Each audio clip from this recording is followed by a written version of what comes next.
Dans cette vidéo, on va essayer de comprendre la différence entre le benchmark ou benchmarking et l'étude de concurrence. Alors le benchmark, ou benchmarking, c'est en fait une technique qui consiste à s'inspirer de ce qui se fait de meilleur. Le benchmarking, c'est prendre des idées en gestion, en marketing, en organisation, de manière à réorganiser la structure.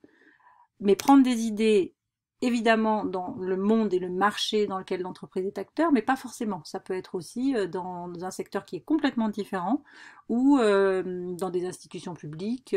En fait, s'inspirer des meilleures idées qui pourraient s'appliquer à l'institution dans laquelle on travaille. Pourtant, il ne faut pas confondre le benchmarking avec une étude de concurrence, puisqu'on s'inspire, on ne se compare pas. Et on ne va pas non plus prendre les idées des autres en les copiant et en les collant à notre structure sans forcément les adapter à ce qu'on veut et à ce qu'on est. Une étude de concurrence, à l'inverse, est une technique qui consiste à... C'est une technique qui consiste à comprendre les forces et les faiblesses des concurrents. Donc là, pour le coup, on va pas essayer de s'inspirer, mais on va essayer de comprendre et essayer de se comparer. Donc dans une étude de concurrence, on va essayer de mettre en valeur ce que nous faisons, nous, au sein de notre institution, de mieux que les concurrents. Et on va peut-être pouvoir en parler au travers de sa communication. Si par exemple, tous les concurrents ferment leurs portes à 19 h et que nous, on est ouvert jusqu'à 21 h, c'est peut-être une force sur laquelle il est nécessaire de communiquer.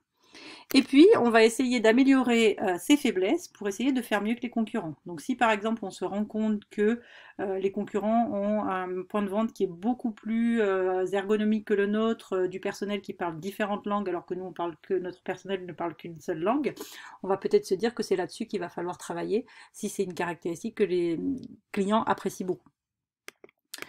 Quand on va faire une étude de concurrence, on n'observe pas tout et n'importe quoi, on va prendre une grille de critères pour essayer d'être le plus objectif possible et d'observer à chaque fois les mêmes choses. Et on va aussi observer, on va pas observer forcément tout le monde, on va essayer de se limiter dans les concurrents les plus significatifs, ceux qui attirent le maximum de clients, parce que sinon une étude de concurrence est infinie. Alors voilà un exemple. On va partir d'un office de tourisme, un office de tourisme fictif d'une ville inventée XXX. Et cet office de tourisme voit sa fréquentation diminuer et puis surtout de vendre de moins en moins de visites guidées. Et donc ils aimeraient bien trouver une solution et trouver des idées pour s'améliorer. Alors pour trouver des idées, deux possibilités.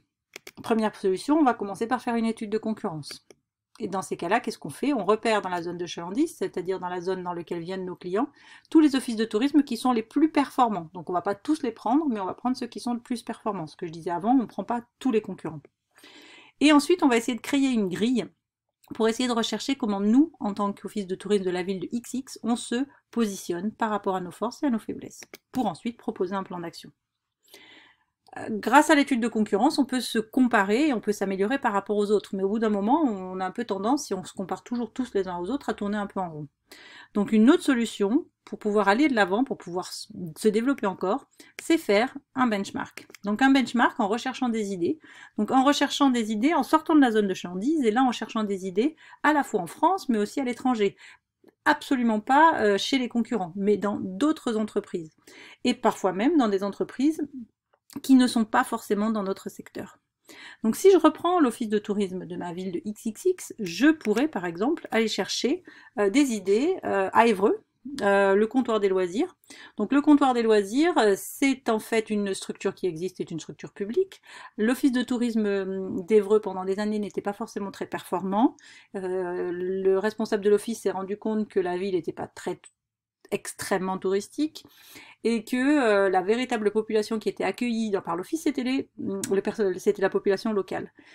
Et donc la population locale venait chercher des informations localement sur les événements locaux. Et donc ce qu'ils avaient envie, c'était avoir des informations sur les loisirs. Donc l'office a été réaménagé, il a déménagé déjà pour être sur un endroit où il y avait plus de passages, mais surtout il a été réaménagé avec un point de vente qui est beaucoup plus ergonomique, beaucoup plus joli, dans lequel on va retrouver des producteurs locaux, des artistes qui vendent leurs produits, et tout un ensemble d'informations sur l'offre de tourisme de produits locaux. Donc pour la ville de XXX, qui a peut-être un petit peu du mal à faire augmenter la fréquentation, s'inspirer d'une stratégie qui est complètement différente de ce qu'elle faisait jusqu'à présent, pourrait être une possibilité de s'améliorer. Et puis une autre possibilité, c'est d'aller faire un benchmark dans un secteur qui est complètement différent. Donc là, on pourrait prendre l'exemple du Talent Lab de Made.com. Donc Made.com, c'est un site internet qui vend des meubles, donc absolument rien à voir avec le tourisme, mais Made.com a une plateforme dans laquelle les designers qui sont à l'école encore ou qui sont pas très connus ont la possibilité de proposer certains de leurs produits.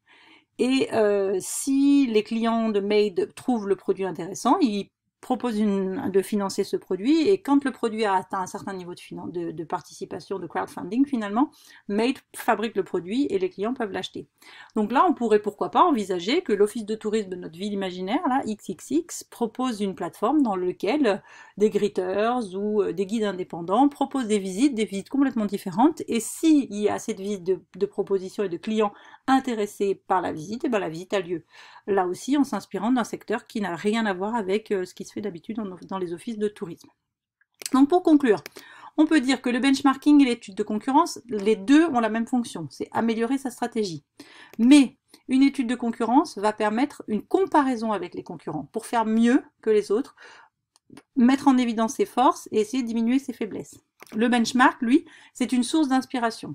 C'est essayer de retrouver des idées pour essayer de faire mieux que ce qu'on faisait, mais sans se comparer forcément aux autres. Merci beaucoup.